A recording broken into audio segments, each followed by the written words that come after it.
And good morning, everyone. Welcome back. My name is Don K. Preston. I am the president of Preterist Research Institute of Ardmore, Oklahoma. And this is what I call my morning musings. I was just sitting here going back over the article by Dr. William Lane Craig, written as an objection to preterism. Now, he was responding specifically to men such as R.T. France and N.T. Wright, hosts of others, who take the position that Christ, quote, came in AD 70 in the judgment of Jerusalem and the vindication of the martyrs. You know, Scott McKnight had some really great things to say about that.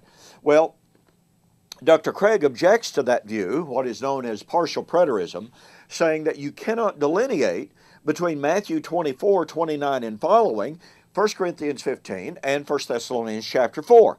He makes the observation that Matthew chapter 24 is the coming of the Lord at the sound, with the angels and the sound of the trumpet. 1 Corinthians 15, the coming of the Lord with the angels, sounding of the trumpet, the last trumpet.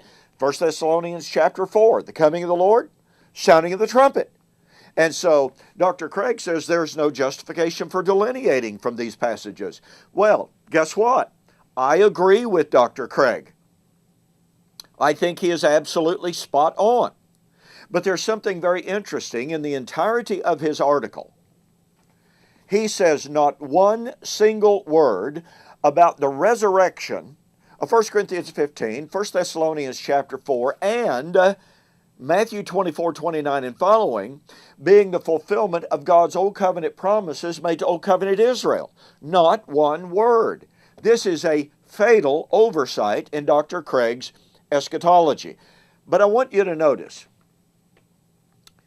Dr. Craig, although he does not make the observation, in fact, he fails to honor the fact that Matthew 24:31 is a citation of Isaiah 27:13.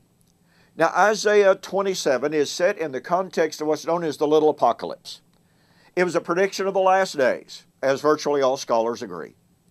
It predicted the resurrection, Isaiah 26:19 and following, the coming of the Lord, verse 21 of chapter 26, for the vindication of the martyrs.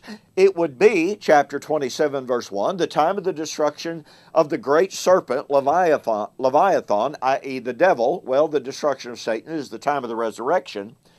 It would be the time of the salvation of Israel. And watch this. Catch the power of this. It would be at the sounding of the great trumpet to call those who were perishing, the dead, from the four corners of the earth.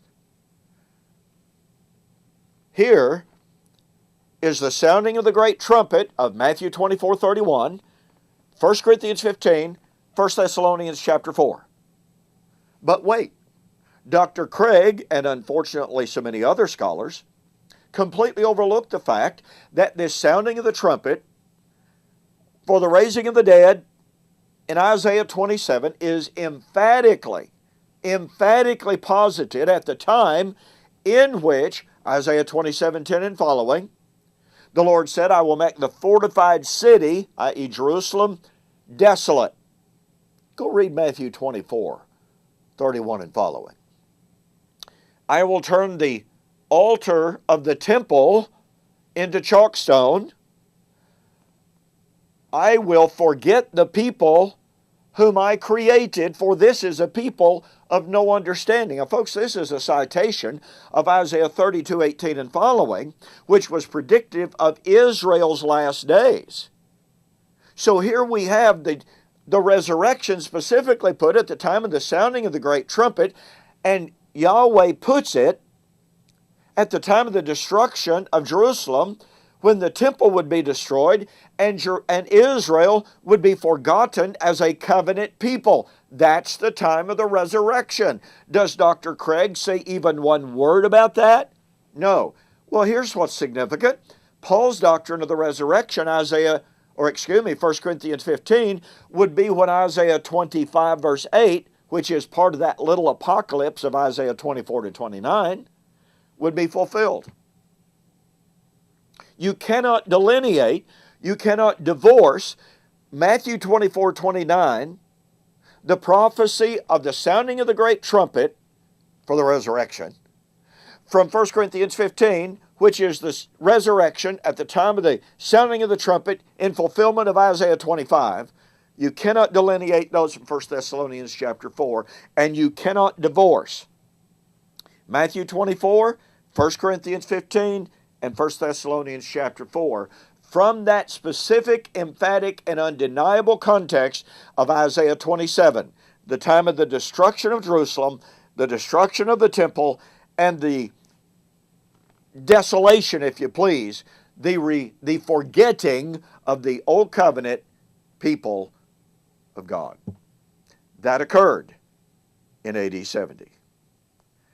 So, by calling our attention to the fact that the resurrection of 1 Thessalonians 4 is the resurrection of 1 Corinthians 15 at the sounding of the trumpet, which in turn is the resurrection or the coming of the Lord at the sounding of the trumpet of Matthew 24, 29 and following, Dr. William Lane Craig has defeated his own eschatology. Look, folks, if you want to see more about the connection between Isaiah 27, Matthew 24, 1 Corinthians 15, 1 Thessalonians 4, get my book, We Shall Meet Him in the Air, The Wedding of the King of Kings. You will be absolutely amazed at the unity of the text, the power of the evidence. Go to my website, www.eschatology.org or BibleProphecy.com. Order the book, We Shall Meet Him in the Air, The Wedding of the King of Kings. Mention that you saw the offer on YouTube or Facebook, and I'll refund your shipping. Hey, we got more. You don't want to miss this. We'll see you on the flip side.